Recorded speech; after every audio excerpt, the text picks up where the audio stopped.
In the post-apocalyptic real estate future, I plan on being a warlord. I just need to get the mohawk.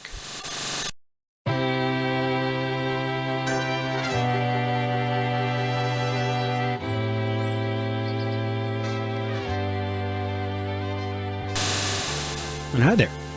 My name is Charles Ray Dawson. I'm the Associate Broker and Residential Sales Manager for ProStar Realty. This is the Unnamed Real Estate Podcast, episode 138. And today is September the 21st, and I'm completely blown away by how fast this month is going by. But we're having a week here. We always are. I had the kids, and I'm calling them my kids. They're my two new real estate agents. Omar's back from the National Guard training and everything like that, and Logan's in here, and they're both 20. They're both in their low 20s, so I was like, I just call them the kids. So I had the kids come in this week, and we sat down and we went over our buyers presentations, which is the new wave of the future, and it's at least what we're doing here at ProStar, and I'm sure other brokerages are going to be coming right along here shortly, where since it is the opinion of the Department of Justice that buyers should have to pay for the real estate agents on their own instead of having those costs offset by the seller's agent, we're going to have to be able to explain to buyers why they want to work with us. All right? So, and that's what we call a value proposition. The value proposition is, hey, what exactly are you getting for your money besides just this smiling face and sparkling personality? And you have to teach your agents how to present themselves, and the best way to, my opinion, best way to present yourself of what you do is explain to people what you do and how the process works. You do this always online, but a lot of first-time homebuyers don't really understand the process. Now, you've been through the process several times, hundreds of times, as a real estate agent, and you sort of forget to hit the highlights because it's old hat to you. And you got to develop the skill sets to sit there and teach your buyers, hey, this is how this is going to go down. All right? And that's what we're working on this Monday. So a little role playing, I got out my D20 and I rolled and I said, okay, added my charisma, and we kicked off the whole thing. It's like, hey, this is how I do a presentation. So I had him sit down at the table and I acted like I was presenting to them like they were first-time homebuyers. This is how I'm going to get you into a house, and this is what I do. So if you're an agent out there and you haven't actually thought about making a presentation like that, and that you know how to do a listing presentation, your broker should be teaching you how to do listing presentations, and instead of just showing up, go, let me sell your house. It's like, hey, how are we going to sell your house? What's the condition we're going to need it in? Well, now we just take that same skill set and we roll it over to the buyer's side. And looking at the news here, there's a reason why we need to get going on this relatively quickly, because RE/MAX decided to settle this week with the plaintiffs in their part of the lawsuit to the tune of $55 million.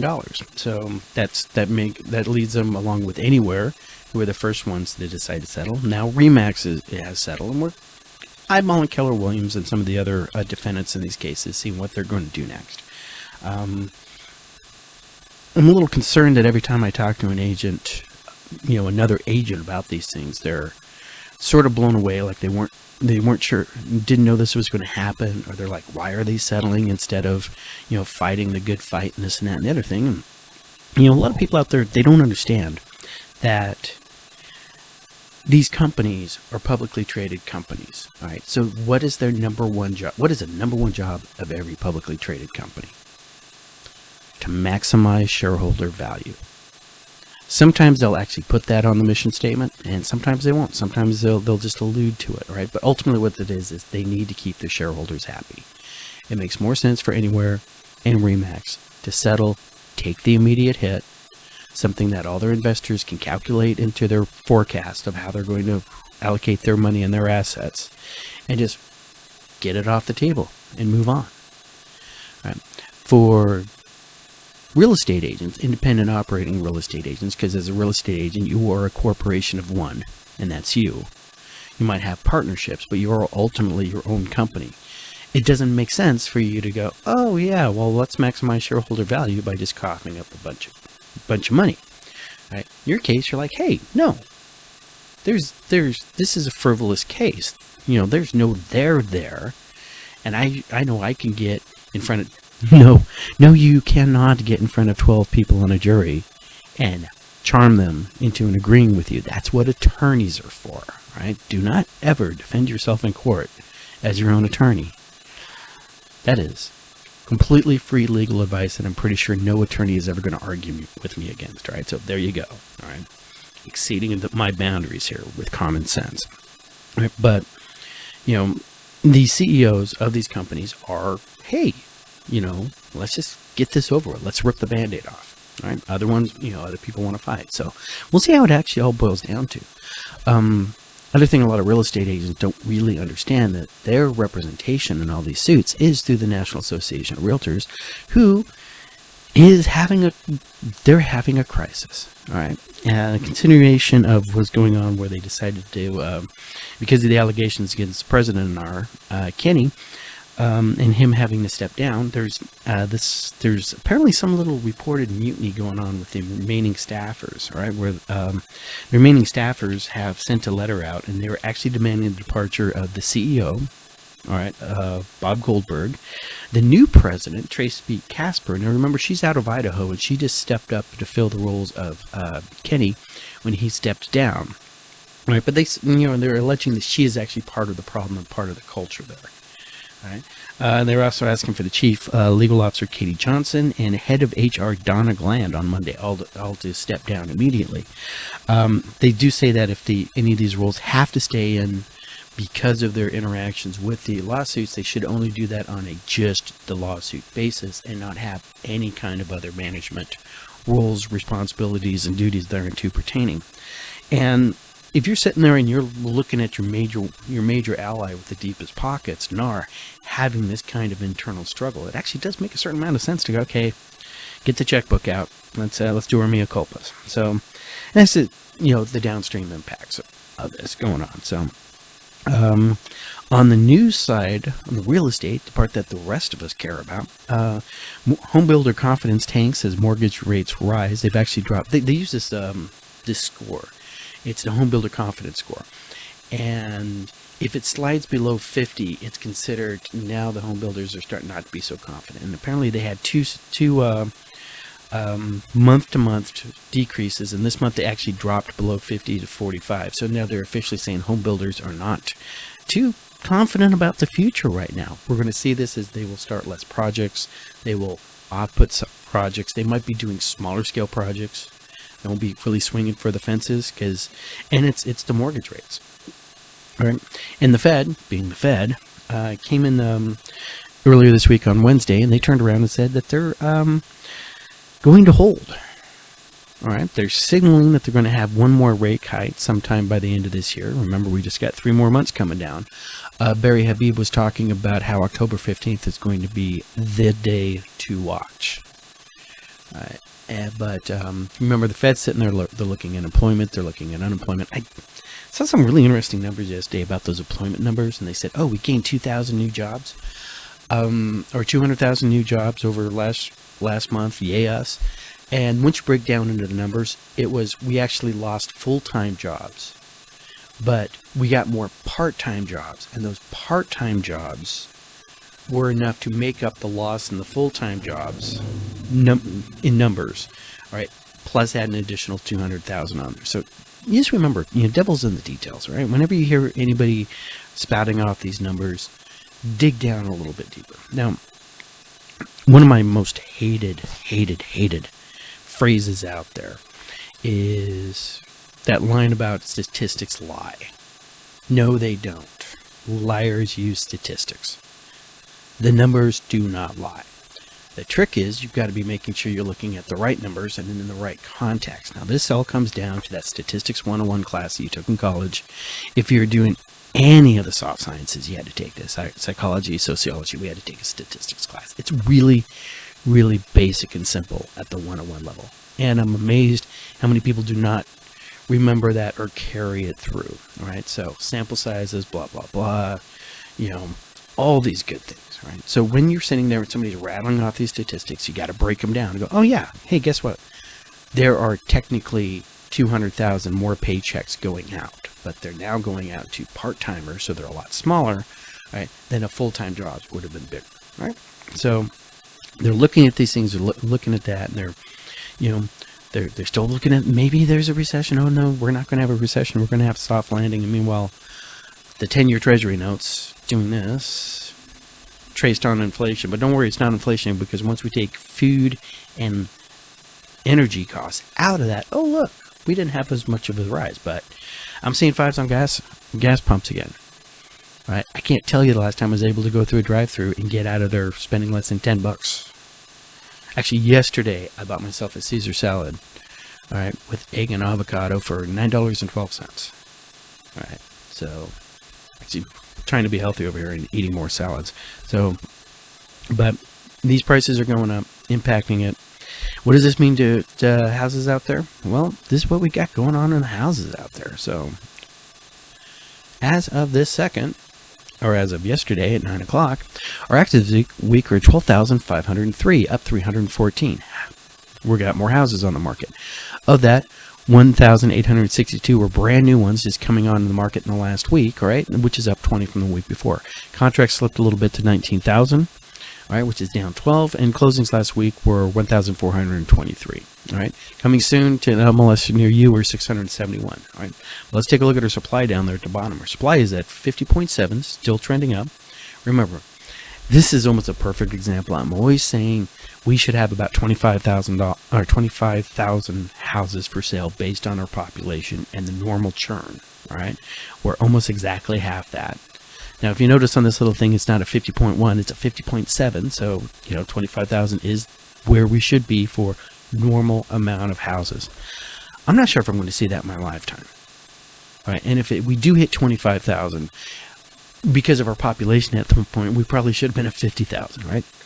But supply is still, there's one house out there where there should be two. All right, and as for the buyer side, hey, they're still backing off a little bit.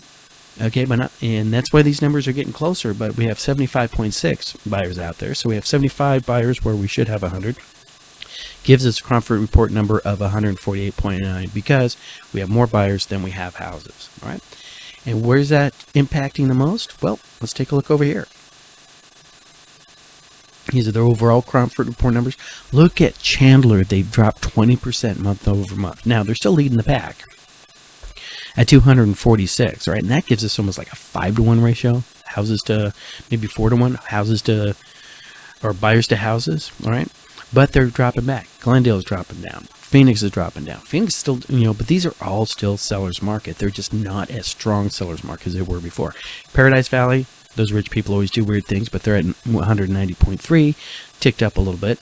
Cave Creek. Do not know what's going on in Cave Creek, but they are the major outlier, up 18% month over month. All right, now at 175. All right, Tempe's always doing weird things, but they're up 5% at 136. All right, but Queen Creek, Maricopa, and Goodyear. All right, these three are your balanced markets areas because they're below 110. Goodyear and Maricopa's a little bit toward the seller side. Queen Creek has actually slid into more of a buyer side balanced market. We see Queen Creek break below 90, that's your buyer's market. All right, remember 90 is when we start going into a buyer's market. And when we hit that buyer's market, even then we have to get into a strong buyer's market before we'll start seeing home prices come down. Now, just wrap this whole thing up because I have a busy day ahead and I just did all that talking. One of the other things that made me feel good about what Barry Habib said is that he broke down that same thing I said about 3 weeks ago. That guy wrote an article, said we need one of these three things to happen, right? House prices have to drop a whole bunch. Wages need to go up a whole bunch, or the interest rate needs to come down like 4 points, and then all of a sudden we'll have affordability again. He said exactly the same thing I did. What we're going to see is a balance of these three. Now,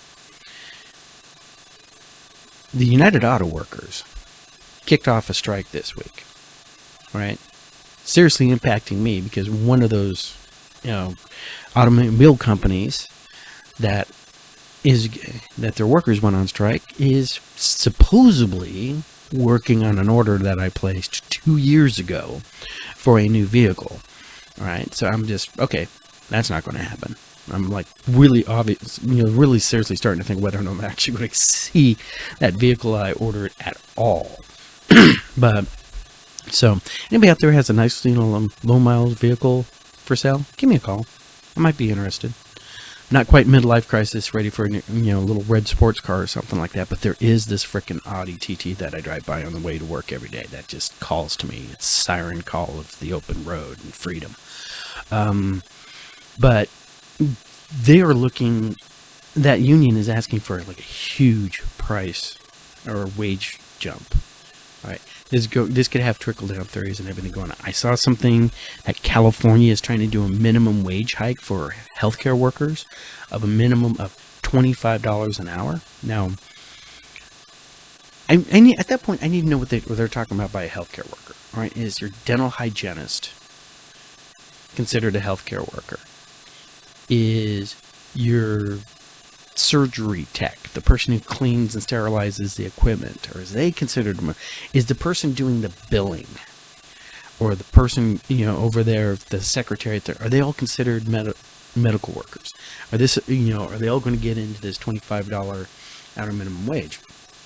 A really good question. But as we keep on showing our manufacturing base, especially here in Phoenix, as these new factories and everything going in, we're bringing in people. Lord knows we're bringing in people, but it's going to increase the demand for labor, which is going to increase the wages for labor. Right? That's the other 101 class you're supposed to take in college, economics. So we could have wages go up across the board here in Maricopa County, which would be good. We can see these interest rates start backing off. Remember, the same arguments are always out there. Okay, they're going to come down sometime as soon as the Fed quits messing around with things and we get this inflation whipped. It doesn't have to come down 4, but if it came down 2, we'd be in the 5s. And everybody's saying if we hit 6.5, all hell's going to break loose. Buyers will suddenly be able to buy at 6.5 or be willing to buy at 6.5. And I think if buyers see 5s again, bar the door, Katie, it is going to be on like Donkey Kong. So, and then ultimately, you don't actually have to have house prices drop, but they could stabilize. They could stay stable for the next, year and a half with only a 2% appreciation, which is historical average. And we could get out the other side on this whole thing. All right. If we still have a real estate industry when the Department of Justice is done with us. So, what am I going to do about the whole thing? I'm going to train my kids for the new future. They're going to become a hardcore cast of warrior gods, and we will go forth and conquer, all right, the real estate market in Maricopa County. And as we sit there, leaving a trail of broken hearts and burned out villages behind us, we're going to look out onto that pasture at those children and those pets around those pools that we just sold and listed for full market value and sold at full market value. All right. As we drive to our next listing, we're not going to drive in the flooded water. Right, because we know better than that. And the entire time we're going to be working our circles, and every weekend is going to be a great weekend.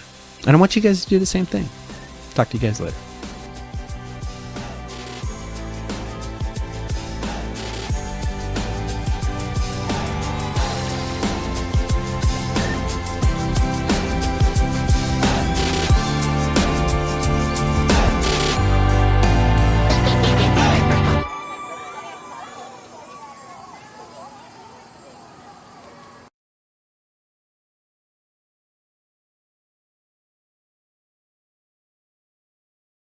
In the post-apocalyptic real estate future, I plan on being a warlord.